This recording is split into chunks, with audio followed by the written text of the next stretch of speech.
हमारे साथ जुड़े रहने के लिए न्यू न्यूज के YouTube चैनल को सब्सक्राइब कीजिए, साथ ही बेल आइकन को दबाइए न्यू न्यूज की खबरें सबसे पहले देखने के लिए।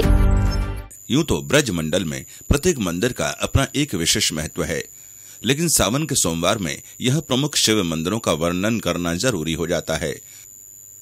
भगवान शिव का भगवान श्री कृष्ण की नगरी मथुरा से बेहद लगाव रहा है, इसीलिए यहाँ भगवान शिव के कई प्रसिद्ध मंदिर स्थापित हैं।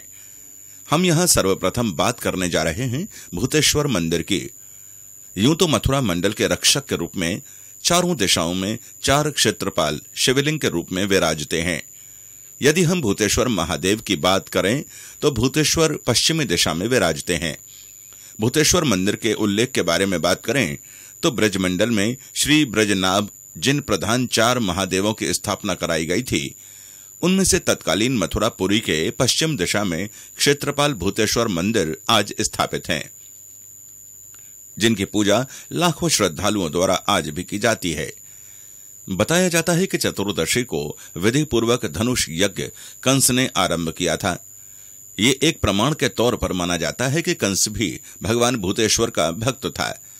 इसी के साथ साथ हम बात करें तो मंदिर के पास पाताल देवी भी हैं, जिनके दर्शन करने के लिए लोग आते हैं। सावन के सोमवार पर यहां शिव भक्तों की भीड़ रहेगी। अब आपको अगले शिव मंदिर के दर्शन कराते हैं, तो आइए चलते हैं भगवान श्री कृष्ण की जन्मभूमि के पीछे मलपुरा क्षेत्र में। यहां पर स्थापित है भगवान शिव का दूसरा रूप गर्तेश्वर महादेव।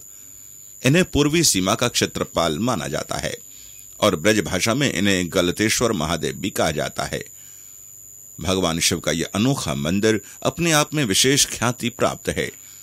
इस मंदिर का निर्माण भजन आपने लखोरी ईंट चुना एवं लाल पत्थर से कराया था। भगवान शिव के ग्रह की स्थापना की तब से लेकर आज तक ये शिव भक्तों की पूजा करने के लिए भीड़ लगी रहती है। हर कोई यहां अपनी मुराद लेकर आता है और भगवान शिव उसकी मुराद पूरी भी करते हैं। और अब चलते हैं रंगेश्वर महादेव के दरबार में। रंगेश्वर महादेव मथुरा के दक्षिण में स्थापित हैं तथा वहां का इन्हें क्षेत्रपाल माना जाता है।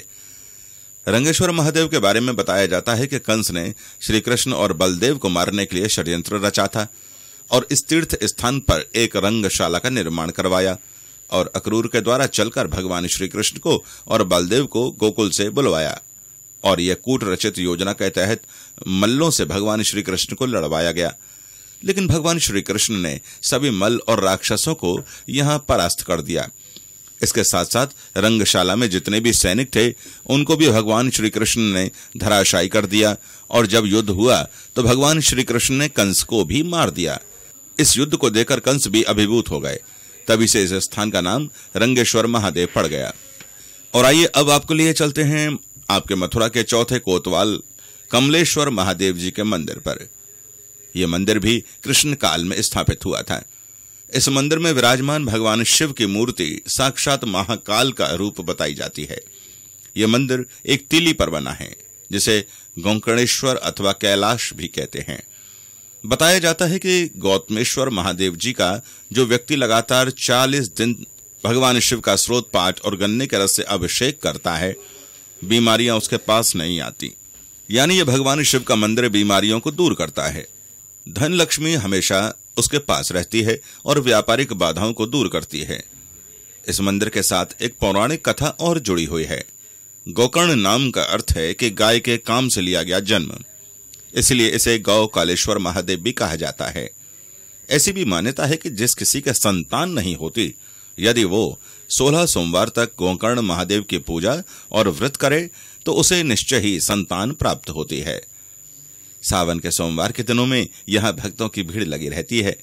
ये सभी भक्त भगवान शिव को प्रसन्न करने के लिए प्रयत्न करते हैं और भगवान शिव प्रसन्न होकर सभी की मनोकामनाएं पूर्ण करते हैं, क्योंकि भगवान भोले स्वयं में भोले हैं।